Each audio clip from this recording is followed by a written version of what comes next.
جب زمین پر بت پرستی کی کثرت ہوئی، ہر طرف لوگ اللہ رب العزت کی عبادت چھوڑ کر ان معبودوں کو اپنا معبود ماننے لگے، ان بتوں کو اپنا معبود مان کر انہی کی عبادت شروع کی، اور ہر طرف جہالت کا دور دورہ ہوا، تو حضرت نوح علیہ نبینا علیہ السلام کو اللہ تعالیٰ نے لوگوں کی ہدایت کے لیے مبعوث فرمایا، اور آپ کو حکم دیا کہ نوح اپنی قوم کے پاس جائیں اور انہیں اس وقت سے پہلے ڈرائیں،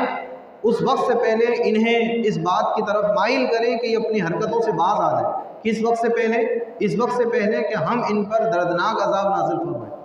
دنیا میں بھی یہ ہلاک ہو جائیں، اور آخرت کی رسوائی اور آخرت کا جو برا ٹھکانہ ہے وہ ان کا مقدر ہو، تو اس آخرت کے برے ٹھکانے سے پہلے اور ان پر شدید عذاب سے پہلے اپنی قوم کو سنبھالیں اور اپنی قوم کو ڈرائیں۔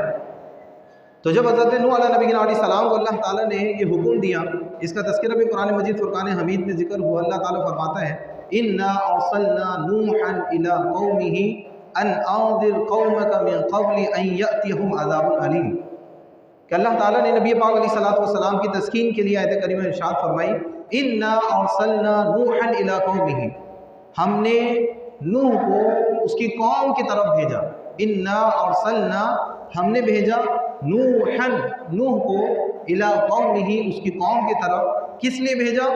أَنْ أَنذِرْ قَوْمَكَ مِنْ قَبْلِ أَنْ يَأْتِيَهُمْ عَذَابٌ أَلِيمٌ، کہ آپ اس وقت سے پہلے اپنی قوم کو ڈرائیں کہ ان پر شدید عذاب نازل کر دیا جائے، ان پر شدید عذاب اترے، اس سے پہلے اپنی قوم کو ڈرائیں۔ تو اللہ تعالیٰ نے جب حضرت نوح علیہ نبی علیہ السلام کو یہ حکم دیا، تو حضرت نوح علیہ نبی علیہ السلام اللہ تعالیٰ کا یہ حکم پا کر اپنی قوم کی طرف گئے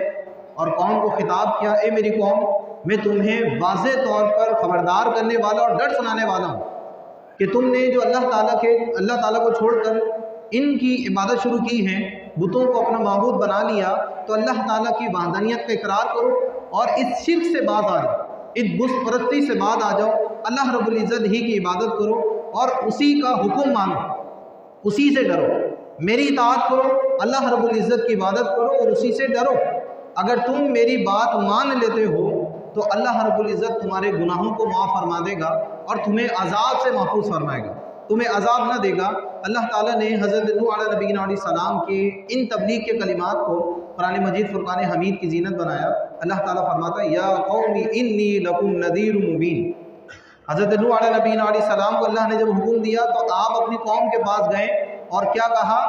یا قوم انی لکم نذیر مبین، اے میری قوم، میں کھلا ڈر سنانے والا ہوں، میں واضح طور پر تمہیں ڈرانے والا ہوں، ان اعبدوا اللہ واتقوہ واطیعون، تم اللہ رب العزت کی عبادت کرو، واتقوہ، اور اسی سے ڈرو، واطیعون، اور میری اطاعت اور میری فرما برداری کرو، یغفر لکم من ذنوبکم ویؤخرکم الی اجل مسمى، اللہ تعالیٰ تمہارے گناہوں کو معاف فرما دے گا، ویؤخرکم الی اجل مسمى، اور تمہیں ایک مدت تک مہلت دے گا، ان اجل اللہ اذا جاء لا یؤخر لو کنتم تعلمون، فرمایا کہ اگر اللہ کی مقررہ مدت آ جائے، جب اللہ کی مقررہ مدت آ جائے تو پھر اسے پیچھے نہیں کیا جاتا اگر تم جانتے ہو۔ تو حضرت نوح علیہ نبی علیہ السلام نے اس طرح ان کے پاس جا کر تبلیغ کی، لیکن حضرت نوح علیہ نبی علیہ السلام کی تبلیغ سے ان پر کوئی اثر نہیں ہوا، وہ سرکش لوگ تھے، ان کی سرکشی اور زیادہ بڑھ گئی، انہوں نے حضرت نوح علیہ نبی علیہ السلام کی بات نہ مانی، وہ اپنے کفر و شرک پر قائم اور دائم رہے، بلکہ انہوں نے توحید کے ماننے سے انکار کر دیا، اللہ کی وحدانیت کو ماننے سے انکار کیا، اور حضرت نوح علیہ نبی علیہ السلام کو دھمکیاں دی کہ اگر آپ نے اس سلسلے کو موقوف نہ کیا، آپ جو ہر جگہ جا کر بلند آواز سے، ہلکی آواز سے، ہر جگہ جا کر ہر ایک کو ٹوکتے ہیں، آپ اصلاح کرنے کی کوشش کرتے ہیں، نصیحت کرنے کی کوشش کرتے ہیں کہ ان کی عبادت نہ کرو، تمہارا رب اللہ ہے، ان کو چھوڑ دو، یہ معبود نہیں ہے، اگر آپ نے اس گفتگو کے سلسلے کو موقوف نہیں کیا تو پھر ہم آپ پر ظلم بھی کریں گے، ہم آپ کو قتل بھی کر سکتے ہیں، ہم آپ پر اتنے پتھر برسائیں گے کہ آپ ان پتھروں کی تکلیف کی تاب نہ لائیں گے اور آپ شہید ہو جائیں گے۔ یعنی انہوں نے آپ کے قتل کو دھمکی بھی دی، قتل کی بھی دھمکی دی، یہاں تک کہ قرآن نے کہا کہ انہوں نے آپ کو مجنون بھی کہا، انہوں نے معاذ اللہ آپ کو پاگل کہا کہ آپ مجنون ہیں، یہاں تک کہ اللہ تعالیٰ نے فرمایا کہ انہوں نے نوح کو جھڑکا بھی،